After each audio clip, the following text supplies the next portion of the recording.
नमस्कार आदाब दोस्तों। तो चलिए आज फिर हम आप लोगों के लिए लाए देश और दुनिया की तमाम ताजा बड़ी खबरें, ब्रेकिंग न्यूज हेडलाइंस एक एक करके तमाम बड़ी खबरें आपके सामने रखेंगे। सबसे पहली और बड़ी खबर में आपको बताएंगे दोस्तों कि वक्फ कानून बनाना मोदी सरकार के लिए पड़ा महंगा।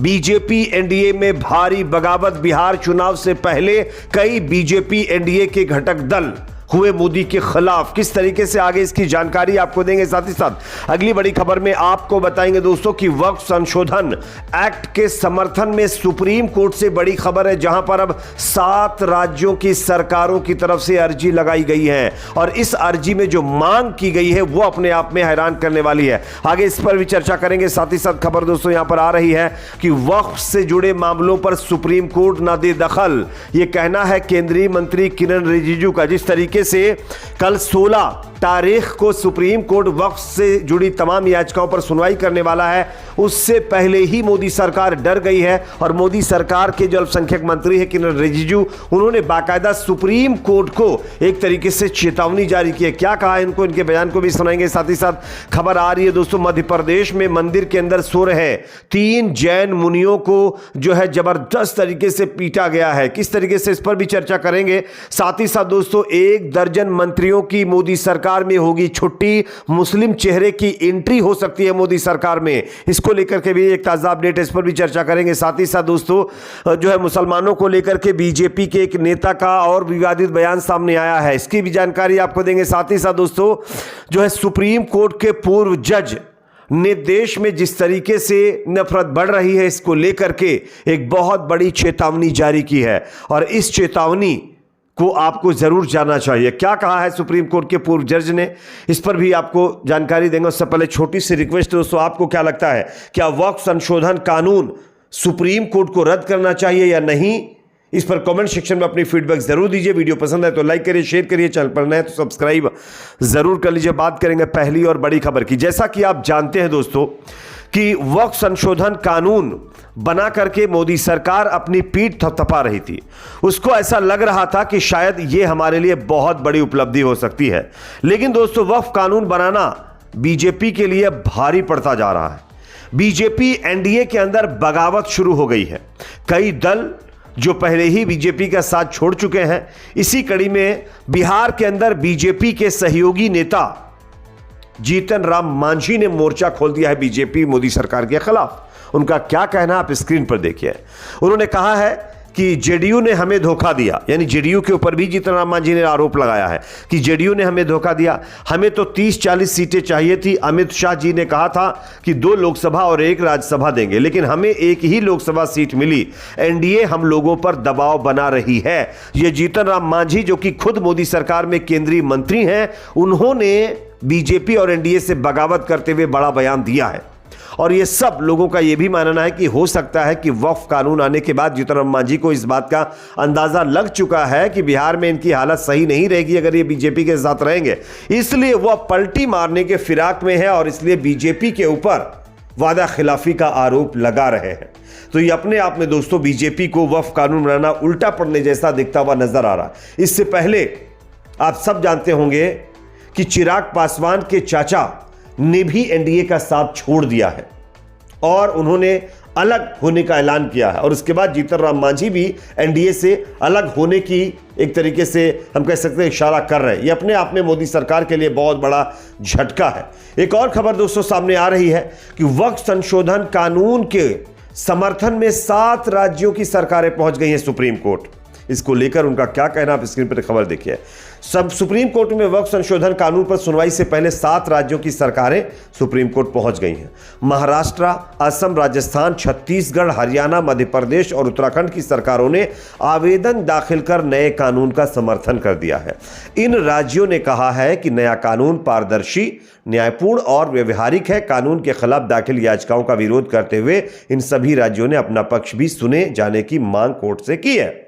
राजस्थान सरकार ने कहा है कि नया कानून बहुत अच्छी मंशा से लाया गया है। विस्तृत चर्चा और संसदीय प्रक्रिया के बाद बना यह कानून सभी वैधानिक चिंताओं का समाधान करता है। जिन लोगों ने इस कानून के खिलाफ याचिका दाखिल की है वह जमीनी सच्चाइयों से आंखें फेर रहे हैं। पुराने कानून के चलते राज्यों को बहुत सी दिक्कतों का सामना करना पड़ता था, वह दिक्कतें अब दूर हो गई हैं। ये कहते हुए सुप्रीम कोर्ट के अंदर जितनी भी बीजेपी की सरकारें हैं अलग अलग राज्यों के अंदर उन्होंने याचिका दाखिल की है और इस कानून को पारदर्शी और न्यायोचित बताया है, यानी बिल्कुल सही बताया है। अब कल देखना होगा कि सुप्रीम कोर्ट इस पर क्या फैसला देता है। एक और खबर जो कि सामने आ रही है दोस्तों, सुप्रीम कोर्ट में सुनवाई से पहले केंद्रीय मंत्री किरण रिजिजू ने सुप्रीम कोर्ट को बड़ी हिदायत दे दी है। उन्होंने क्या कहा है, अब स्क्रीन पर देखिए।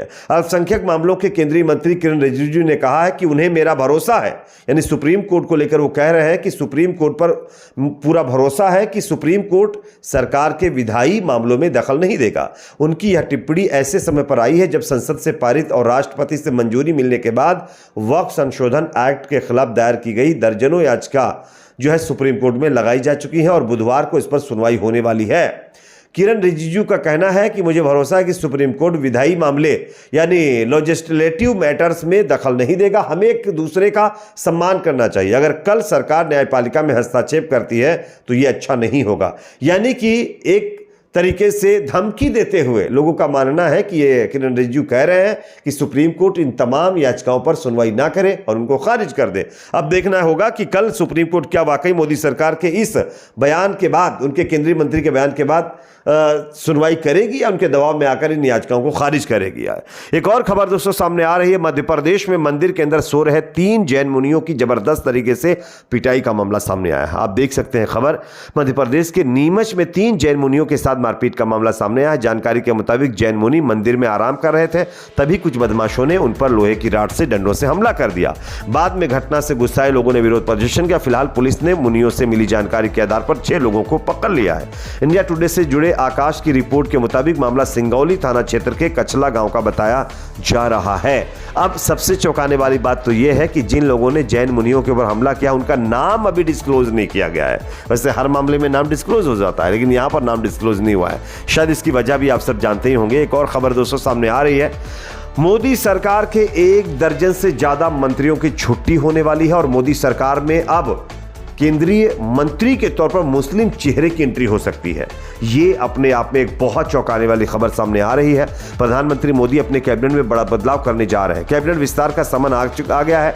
खबर तो ये भी आ रही है कि 1 दर्जन से ज्यादा मंत्रियों की छुट्टी होने जा रही है। साथ ही ये भी बताया जा रहा है कि एक मुस्लिम शख्स को कैबिनेट में जगह दी जा सकती है। अभी पूरे मंत्रिमंडल में एक भी मुस्लिम चेहरा मोदी सरकार में नहीं है। नरेंद्र मोदी के काम करने की अपनी एक शैली रही है। जब वो गुजरात के मुख्यमंत्री हुआ करते थे तब भी साल के खत्म होने के बाद मंत्रियों के काम का वार्षिक रिव्यू लेते थे और इसी तरीके से वो इस बार रिव्यू लेने जा रहे हैं, जिसमें अब एक मुस्लिम व्यक्ति को अपने सरकार में मंत्री पद दे सकते हैं। अब देखना होगा कि आगे क्या होता है। एक और बड़ी खबर दोस्तों सामने यहां पर आ रही है।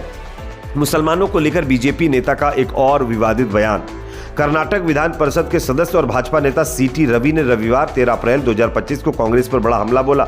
उन्होंने कहा कि देश में 20 करोड़ मुस्लिम हैं, उन्हें हम कैसे अल्पसंख्यक कह सकते हैं। इसके साथ ही कर्नाटक की सिद्धारमैया सरकार पर उन्होंने सवाल खड़े किए। खैर, सरकार पर सवाल खड़े करे इससे कोई लेना देना नहीं, लेकिन मुसलमानों को बीच में ये बीजेपी के नेता क्यों घसीटते हैं ये समझ में नहीं आता है। खैर, 20 करोड़ होने की वजह से क्या मुसलमान अल्पसंख्यक नहीं रहेंगे, वो क्या मेजॉरिटी में आ जाएंगे, ये अपने आप में बीजेपी नेताओं के दिमाग में चीजें नहीं जा रही हैं।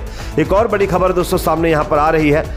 सुप्रीम कोर्ट के जज की बहुत बड़ी चेतावनी। सुप्रीम कोर्ट के पूर्व न्यायाधीश रोहिंटन नरीमन ने सोमवार को कड़ी चेतावनी देते हुए कहा है कि अगर संविधान के मूल ढांचे के सिद्धांत को किसी भी तरह कमजोर किया गया तो जलियांवाला बाग नरसंहार जैसी घटनाएं होने की आशंका है।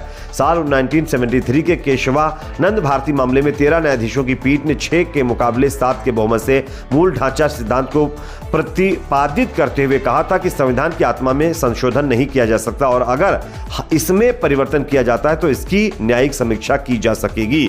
और उन्होंने सीधे सीधे कह दिया है कि अगर ऐसा होगा तो जलियांवाला बाग जैसी घटनाएं देश में हो सकती हैं, क्योंकि आप सब जानते होंगे कुछ दिनों से इस बात की चर्चा जोरों शोरों पर है कि बीजेपी सत्ता में है तो संविधान में भी बदलाव कर सकती है। इसको लेकर शायद उनकी तरफ से बयान दिया गया। इस पर आपकी राय कमेंट सेक्शन में रखिए। वीडियो पसंद आए तो लाइक करिए, शेयर करिए, चैनल पर नए तो सब्सक्राइब जरूर करें।